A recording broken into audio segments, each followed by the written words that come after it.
C'est une première dans l'histoire du conseil départemental de Bendji. Les travailleurs de l'institution affiliée à la Confédération nationale des syndicats du Gabon sont vent debout depuis le vendredi 3 mai 2024. Ils dénoncent la réduction unilatérale de leur salaire. Leur employeur, qui est le CDB, a violé les droits syndicaux en procédant à la restriction des salaires sans pourtant entamer une négociation avec la base.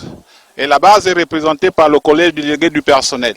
Et si bien que ça a causé de grands préjudices parce que les employés ont des engagements dans les banques et évidemment ils se sont sucrés de leur salaire et les ménages, les gens sont en train de graisser les dents. Aujourd'hui, le personnel du conseil départemental est debout contre nos anciens employeurs qui, au fil des ans, n'ont pas reversé la CNSS et la CNAMGS, pourtant retenus sur les salaires des agents. Unilatéralement, nous avons donc été sucrés de nos salaires, de 30% de nos salaires.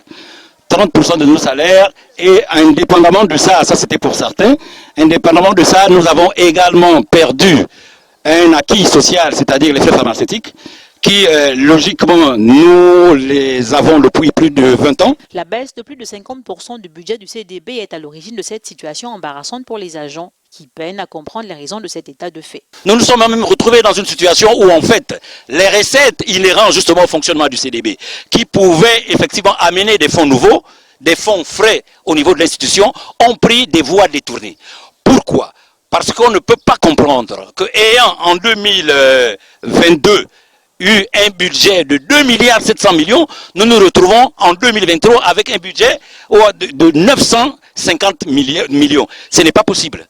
Ce n'est pas au personnel de payer les bavures de l'ancienne équipe. Par ailleurs, pour le personnel qui trouve assez le nombre de délégués spéciaux affectés à la tête de l'institution, cette régression de l'enveloppe budgétaire aurait été un mobile suffisant pour le CETRI pour limiter la nouvelle équipe estimée à 5 délégués spéciaux.